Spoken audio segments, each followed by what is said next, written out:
Hi, I'm Bill O'Reilly. Thanks for watching us tonight. The South Carolina vote and other stuff. That is the subject of this evening's Talking Points memo. Realistically, it's now down to Trump, Rubio, and Cruz on the Republican side. It would take a miracle for Carson and Kasich to rise up. On the Democrat front, Hillary Clinton won the Nevada caucus because minority voters supported her. Very good news for the secretary. Talking Points predicted Trump would win South Carolina and that non-white voters would secure the nomination for Mrs. Clinton. And while she is a lock, unless the FBI presents damning email evidence, the GOP race is still in play. Donald Trump's support is loyal, and about a third of Republican voters will back him. However, 48% of GOP voters, according to a new Fox News poll, do not believe Mr. Trump has the temperament to be president. He must overcome that. Ted Cruz and Marco Rubio remain competitive, although they have high negative numbers in some areas as well. While I was away last week, a few things happened that voters should think about. First, there is no valid excuse for President Obama not attending the funeral for Justice Scalia. No excuse. The no-show was disrespectful to Scalia's family and to the Supreme Court and demonstrates just how ideological Mr. Obama has become. I believe the president would have attended the funeral had the deceased judge been a liberal. So if you are going to vote for someone based purely on ideology, expect divisive behavior, as President Obama has demonstrated. Now on to the Apple controversy. It's really simple. A terrorist was directly involved in the murders of 14 Americans. Feds want to dissect his Apple iPhone in order to protect the folks going forward, but they don't have the password. Apple should, in this specific case, assist investigators. Theory walks when terror violence occurs.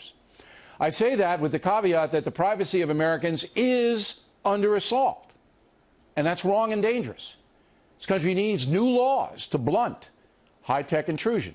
In many places, bad people can tape you, copy your texts, and even listen to your conversations using machines without legal consequence. Congress should stop that. But when violent terrorism strikes, Apple and everybody else must cooperate when directed by a judge. Period. Finally, the Pope.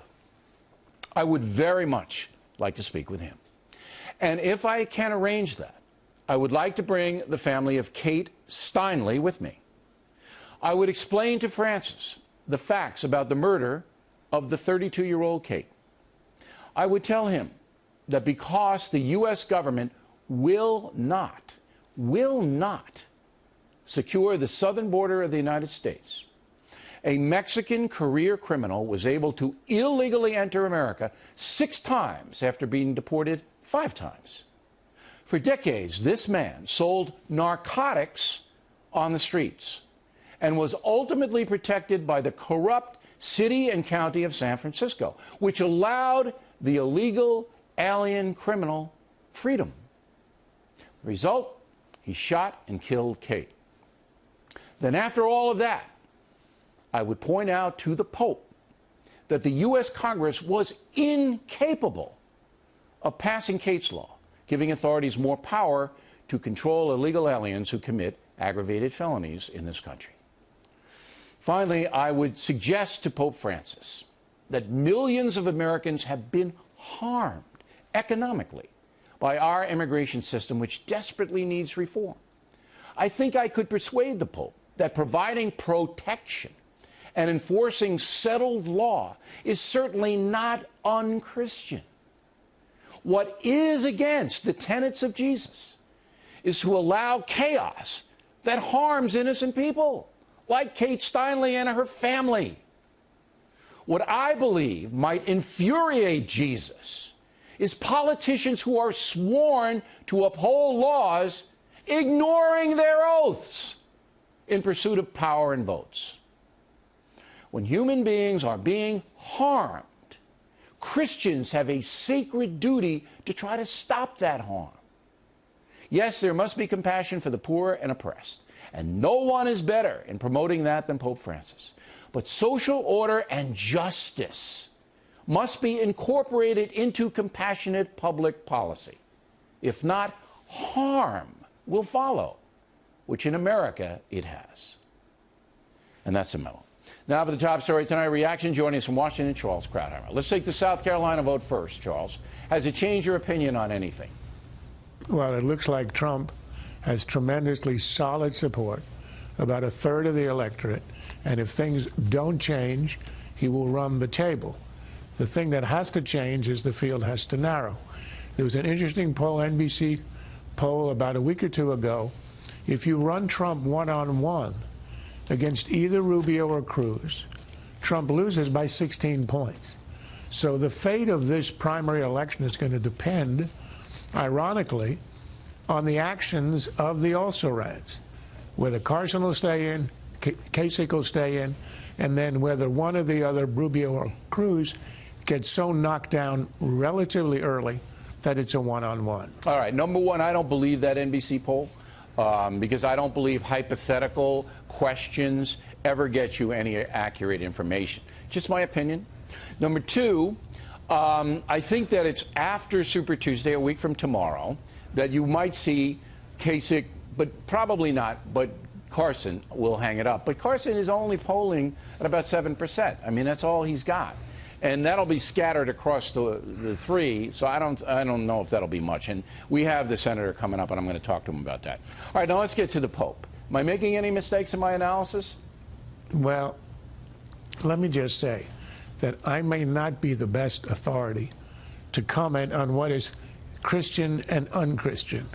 Now, had the Pope said that Trump was acting in a way that was un-Jewish, I would be waxing loquacious on the issue. But you know that Judeo-Christian philosophy is very similar in the justice sense, although the eye for the eye is not what the Christians practice. But what I'm trying to get is policy now. Policy. Bill. Yes. Bill, that was meant as a joke.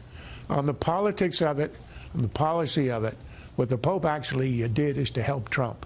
And the reason is that Americans instinctively do not like religious leaders weighing in on political issues, particularly on candidates themselves, and particularly invoking Scripture, and particularly in South Carolina, where the Catholic Church is not exactly the Protestants popular, but don't you think the Pope was baited? Don't you think the Pope was baited into that? Don't you? No, he was asked a question. His advisor should have told him that this is a question with a lot of weight on it, and you will only end up worse off if you comment on it. I don't think he knew what he was should have deflected it. You don't get involved in the internal arguments of politicians in countries that you don't really understand. I got it. Argentina, maybe. United States, no. Okay. Apple versus the feds, I'm right. I'm right. Well, that's because it's not a hard question. This is now I got that joke. This is completely slam dunk. Look, the feds aren't asking Apple to create a backdoor on every iPhone. No. They aren't asking Apple to give them the code to a backdoor. Here's how you do this. I mean, it is so damn simple. It's annoying. The feds they hand over the phone. Apple has it in secret. Apple then does its stuff. And all the feds want is not the code or the keys.